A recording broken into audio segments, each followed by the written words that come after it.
Hi అండి. ఈరోజు వీడియోలోనైతే rose petals అయితే ఎలా డ్రా చేసుకోవాలన్నది 4 రకాలుగానైతే ఉంటాయంట. నేను యూట్యూబ్లో చూసే నేర్చుకుంటున్నాను అనమాట. ముందుగా అయితే పెన్సిల్తో ఇలా పెటల్స్ అనేవి వేసుకున్న తర్వాత గులాబీ రేకులు అనమాట. గులాబీ రేకులు వేసుకున్న తర్వాత ఇప్పుడైతే పెయింటింగ్ అయితే వేస్తున్నాను. ఈ బ్రష్ తిప్పడము, ఈ కలర్ కూడా కరెక్ట్గా వేయడం అయితే నేర్చుకోవాలి కదా, అందుకోసం అయితే రోజు ప్రాక్టీస్ చేస్తున్నాను అనమాట.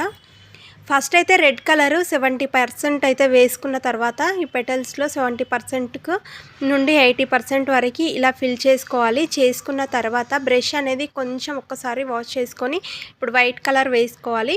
వైట్ కలర్ వేసుకున్న తర్వాత మనము డైరెక్ట్గా ఇలా కొంచెం వైట్ అనేది రెడ్ పైకి అనుకున్న తర్వాత ఆలోపు రెడ్ అనేది కొంచెము షేడ్ అయితే చేంజ్ అవుతుందన్నమాట. ఇప్పుడు కొంచెం వాటర్లో బ్రష్ ఒకసారి కడిగేసుకొని ఇలా చేసినట్లయితే పెటల్ అనేది రెడీ అయిపోతుంది. ఇది ఒక రకం అన్నమాట. ఇప్పుడు వేస్తున్నదేమో రెండో రకము. ఇదేంటంటే ఫస్ట్ ఒక 80% అయితే ఈ విధంగా వైట్ అనేది ఫిల్ చేసుకోవాలి. ఈ కలర్సే అని కాదు, మనం ఏ కలర్ తీసుకున్నా కూడా, ఏ కలర్ కాంబినేషన్లో తీసుకున్నా కూడా ఇదే విధంగా వేయాలి.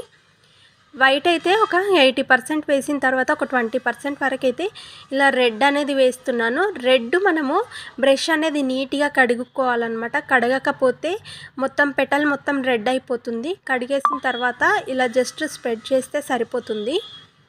చూసారు కదా, 2 పెటల్స్ అయితే నీట్గా రెడీ అయిపోయాయి. ఇప్పుడు థర్డ్ రకము ఏ విధంగా ట్రై చేశానన్నది చూపిస్తున్నాను. ఇప్పుడు రెడ్ అనేది చుట్టూ వేసుకోవాలన్నమాట. ఇలా ఒక లేయర్ లాగా కొంచెం పావించు వెడల్పుతో అయితే నేను వేస్తున్నాను. ఈ విధంగా పెటల్ అనేది వేసుకున్న తర్వాత రెడ్ అనేది చాలా నీట్గా క్లీన్గా వేసుకొని ఆ తర్వాత మధ్యలో మనం ఏ కలర్ షేడ్ కావాలి అంటే ఆ కలర్ వేసుకోవచ్చు అనమాట. నేను నేర్చుకుంటున్నాను కాబట్టి ఇక్కడైతే నేను వైట్ కలర్ వేశాను. రెడ్ వేసిన తర్వాత బ్రష్ అనేది కంపల్సరీ వాష్ చేయాలి. చేసిన తర్వాతనే వైట్ పెయింట్ అని తీసుకొని ఈ విధంగా వేయాలి. మనము వైట్ పెయింట్ తీసుకొని రెడ్ మీద చేసినప్పుడు పర్లేదు, కానీ రెడ్ పెయింట్ చేసిన తర్వాత వైట్ తీసుకుంటే మాత్రము బ్రష్ వాష్ చేయకపోతే మొత్తం రెడ్ అయిపోతుంది అనమాట, లుక్కే పోతుంది. చూసారు కదా, 3 రకాల పెటల్స్ అయితే వేసాను. ఇప్పుడు ఫోర్త్ది అనమాట. ఇందాక రెడ్ అనేది చుట్టూ వేసాం కదా, ఇప్పుడు మధ్యలో సర్కిల్ లాగా వేస్తున్నాం అనమాట. మరి రౌండ్గా కాదు, కొంచెం ఎగ్ షేప్ లాగే వేసిన తర్వాత చుట్టూ అనేది వైట్ కలర్ వేసుకోవాలి. ఇవి 4 రకాల పెటల్స్ అనేవి బాగా ప్రాక్టీస్ చేస్తే మనకు ఫ్లవర్ అనేది ఈజీగా వస్తుందంట. అందుకోసం అయితే నేనైతే ఈ విధంగా ప్రాక్టీస్ చేశాను. చూసారు కదా, బ్రష్ కూడా ఈ విధంగా కొంచెం క్రాస్గా వచ్చేలాగా, అంటే మనకి ఎక్కడైతే పెయింటింగ్ షేప్ రావాలో అక్కడ బ్రష్ కూడా మనకి వంచడం, ఇలా గీయడం ఇలాంటివి అయితే చేయాలి కదా. ఇప్పుడు అంతా వేసిన తర్వాత రెడ్ అనేది కొంచెం మనం వైట్ వేసేసరికి రెడ్ అనేది కొంచెం ఆరిపోతుంది. దానిపైన వైట్ అనేది ఇలా షేడ్ చేసుకోవాలి. ఇలా చేసుకున్నట్లయితే మనకు చాలా నీట్గా వస్తుంది. ఫ్లవర్ మీదనైతే నెక్స్ట్ వీడియోలో ట్రై చేద్దామనేసి అనుకుంటున్నాను.